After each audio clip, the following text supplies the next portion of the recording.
Coach, good morning. How are you? Yeah, good. Happy to still be playing. It's a great time of the year, and the tournament's been amazing and so good with all the stuff that, the negative stuff throughout the year for college basketball. What March has done with the start of all the conference tournaments till now has really been great. It's been pure and so damn exciting. We'll get to your matchup with Syracuse in a moment. We were looking at your resume from high school. I got a good one. Okay, you were in French club. Just physically. Can you give me one sentence in French, Coach? No, I can't. Okay. And I don't even want to go there because language in me, including English, has always been a problem. And but you know what? I can still remember my teacher, though, Father Pesua, and he was kind because I scored a lot of points and to at least tolerate me in French class. You were a member of the sock hop committee. Yeah, because all the athletes were, and at that time I don't know if anyone can remember the sock hops, but that was good. But you just wanted to meet girls, so you were on the sock hop committee to meet girls. Well, it was an all-boys school, so that was the only time you could meet girls. Okay. So that was good. That was a good recruiting thing for me. That's the start of me recruiting. So you were 3 years on the track team. That was I think they just threw that in. That's just filler. You weren't on the track team. I don't remember being on the track team. So this could be one of those things where you find out I have a bogus background and I lose my job at Duke because I don't remember being on the damn track team. You lied on your resume. I did not. Somebody else wrote that. Somebody lied for me. All right. Okay. I'll use that. It's a political excuse, right? Your number in high school was 44. Can we guess why you picked 44? Is there a reason why? Wait, were you just the number? Okay. I don't know why. I was going to go Jerry West at 44. That probably had something to do with it. I liked the number, and I don't know. And you weren't in at that time where guards should have a single digit or in 12 or something. I was 12. Actually, at West Point, I was 12 and 13 because it used to be where a long time ago, this 50 years ago, that when you played at home, you had an even number, and when we went on the road, we had an odd number. Yeah, I remember that as well. Were you recruited by Loyola Chicago? I was not. Actually, it's interesting that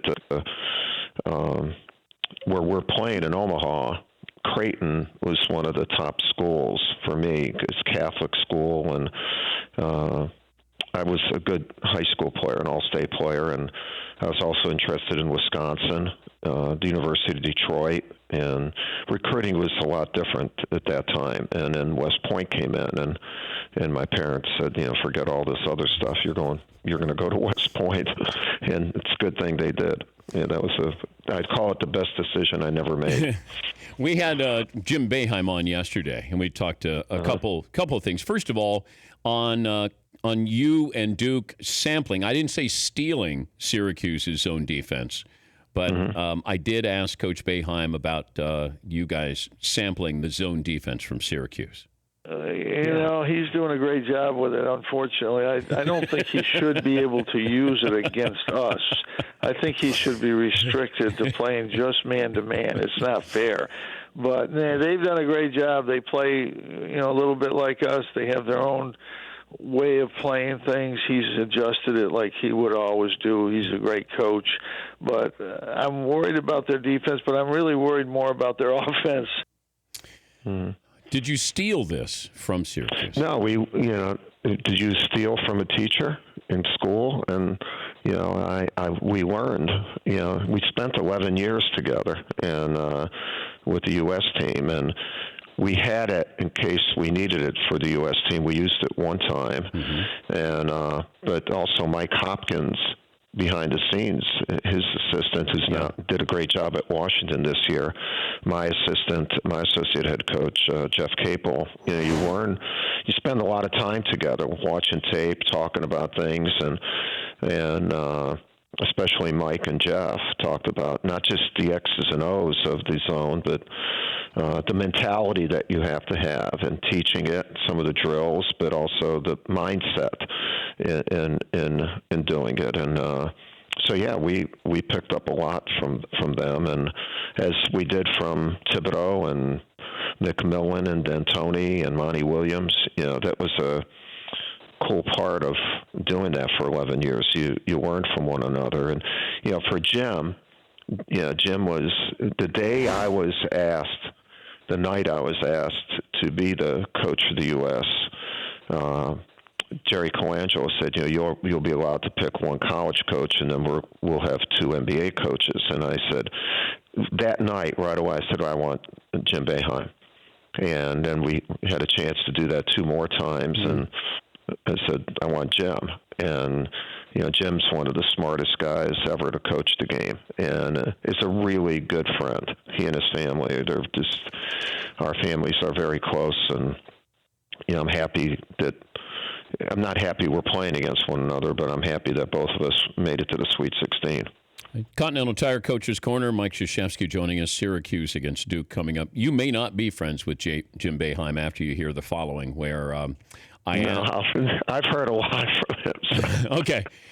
Here is the question to Coach Boeheim yesterday about you. If it was you against Coach K in a shooting contest. No contest. Easy win for me. Easy win. Really? He was a defensive player at Duke. Or at Notre Dame or Army. Yeah. Coach Knight wouldn't even let him shoot. No, he actually was a good shooter in college, but Coach Knight didn't let him shoot too much. He made him pass to the other guard. They had another guard that was I think Oxley was a really good shooter. Yeah. But no, I think I could still handle him in a shooting contest. If you shot it, bad hips. Okay. Your thoughts, Coach? Yeah, I agree with him. And it's using your personnel right. He would have hit more though if I passed it to him, and because I'd know the exact spot to hit him with. But no, I'm okay with him being a better shooter. Okay.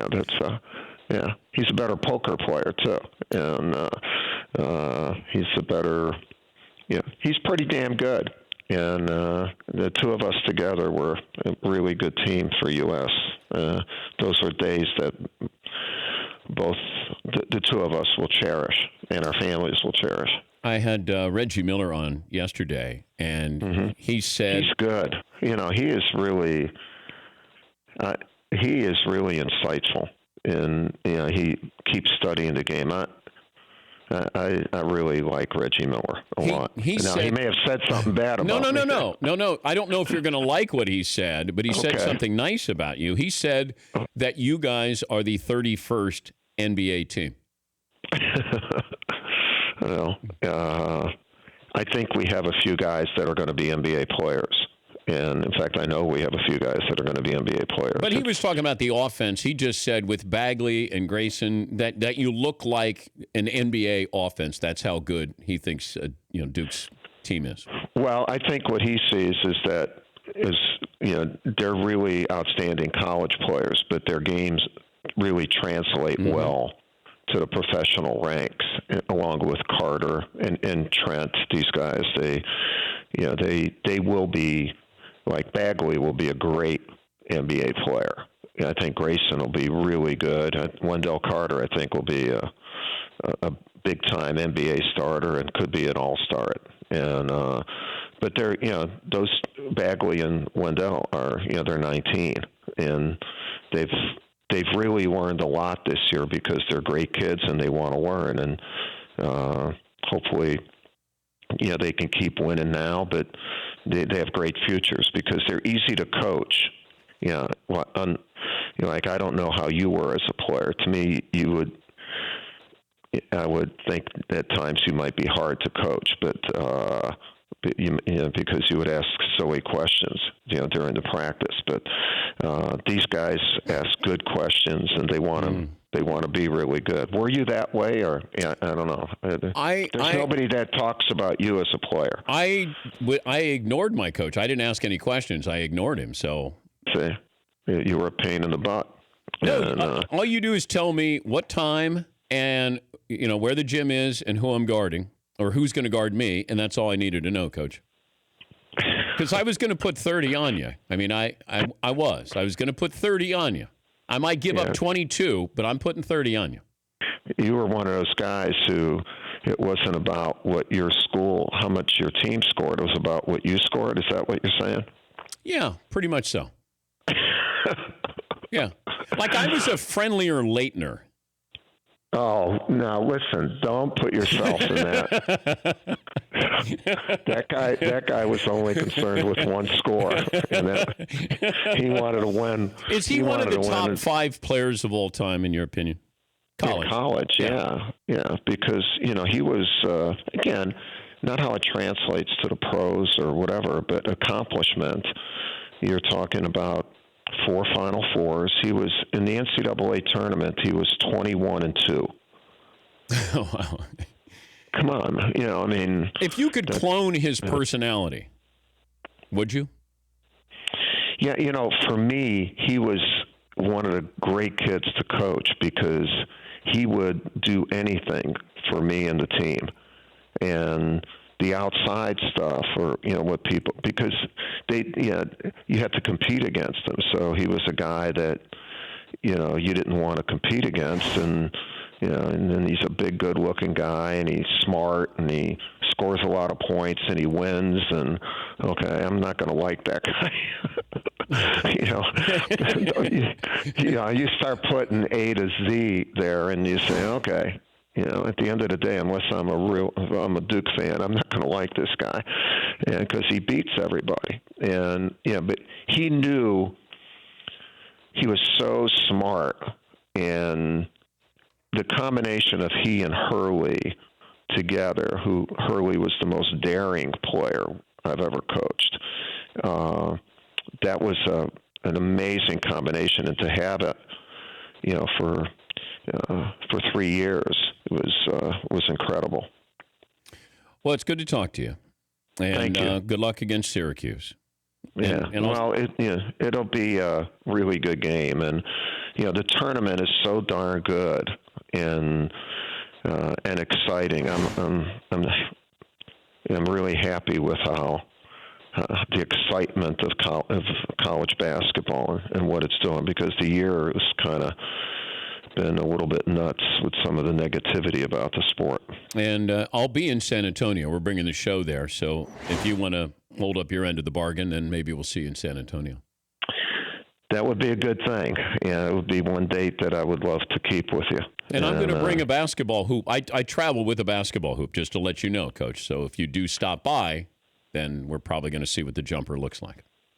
Okay. At 10 feet, not 8 feet. No, right? Free throw line extended. Okay. No, for height of the basket. Oh, yeah, it's going to be 10 feet, yeah. You short guys, No, I'm 6'3". I'm strapping 6'3". Look, I'm I've seen you on commercials. I've seen you on a commercial. In order to touch the rim, you have to get on a ladder. Yeah, but you know what? The ball always touches the net. Yeah, but it's got to go through the rim to touch it. Oh, remember? My gosh. I'm going to put on a shooting display, and you're going to say, my God, Trajan Langdon just stepped on the floor. That's what's going to happen here. All right. That would be shocking. I would love to see it. All right. I'll put on a display for you, Coach. And I'm going to leave you with this. Okay. I believe in you. Thank you. Take it. Do whatever you want with that. No. Wait. Could we, Seton, can we record this? Okay, Coach, say it again and slow it down a little bit. Okay, ready? Yeah. Okay, here we go. Yeah. Dan, I believe in you. Thank you, Coach. The second one felt a little bit more genuine. It was my acting. Yeah. Thank you, Coach. All right. Be good. All right. That's Mike Krzyzewski. Oh, I got to put on a display for him. Continental Tire Coach's Corner, whether you're a student, alumni, or all-around fan, Continental Tire has a tire that can get you to the big game. And did you know they're a proud supporter of 32 college basketball teams across the United States? Show them your passion for college basketball. The hashtag is Ode to Basketball. For more information, visit ContinentalTire.com. Back after this. For more Dan Patrick Show, tune to Audience Channel 239 on DirecTV or download the Dan Patrick Show app.